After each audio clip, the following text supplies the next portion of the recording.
Networking est l'acquisition volontaire, systématique et planifiée de contacts à travers lesquels vous allez obtenir un emploi ou un stage.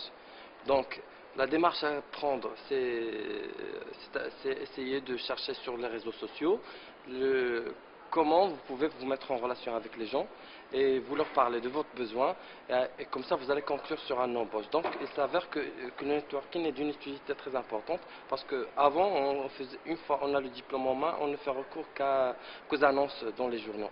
Donc le networking en général c'est le moyen à travers lequel vous allez conclure sur un travail ou sur un stage.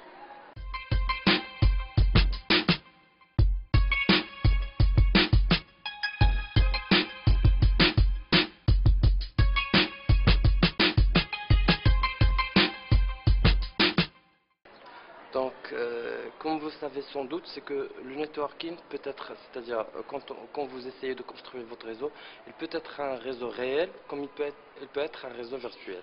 Donc, quand on parle de réseau virtuel, on parle surtout d'Internet. Et Internet, c'est à la portée de tout le monde.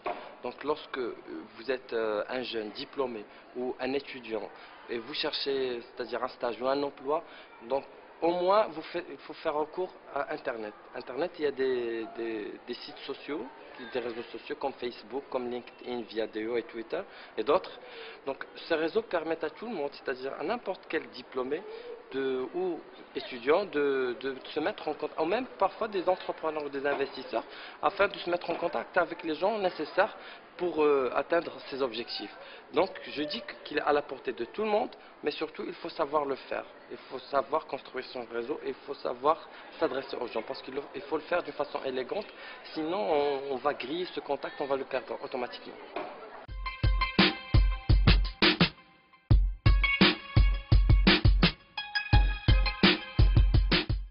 Donc, afin de construire son réseau, il faut absolument suivre une certaine démarche qui obéit à certaines normes. D'abord, il faut déterminer ce que vous voulez faire.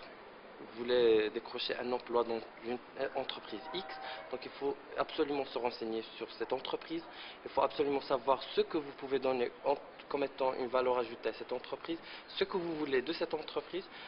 Aussi, il faut déterminer vos qualités, vos défauts, vos valeurs, vos objectifs. Donc comme ça, vous allez pouvoir maîtriser ce que vous voulez. Automatiquement, lorsque vous faites recours à un contact, lui aussi, à son tour, il va comprendre votre besoin, il va savoir comment le défendre.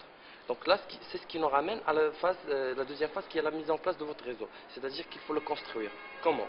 Donc d'abord, on fait un inventaire de contacts qu'on a dans notre vie. Parce que chacun de nous appartient à une famille ou à un club sportif.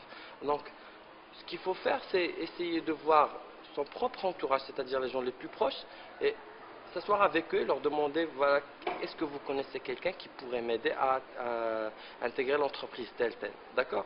Donc, par la suite, ces gens vont vous faire des propositions et vont vous dire, voilà, il y a telle personne, et vous vous mettez en contact, soit directement, soit par l'intermédiaire d'une autre personne, avec la personne correspondante. Et donc là, vous êtes en train de construire votre réseau à travers le réseau, les contacts les plus proches, puis les contacts deuxième niveau, troisième niveau, ainsi de suite. Mais ça, il ne faut jamais, c'est-à-dire il ne faut pas agacer les contacts. Quand on s'adresse à quelqu'un, si on s'adresse à lui, c'est-à-dire pour la première fois, il ne faut pas lui dire, voilà, je cherche un emploi, est-ce que vous pouvez m'aider? Non, il faut toujours le faire d'une façon élégante. Vous pouvez lui dire par exemple, à votre avis, comment faire, quelle est la démarche à entreprendre afin de pouvoir faire un stage ou avoir un emploi dans une entreprise de télécommunication, de marketing ou de commerce. Et c'est ça. Donc en gros, c'est l'attitude qu'il faut entreprendre.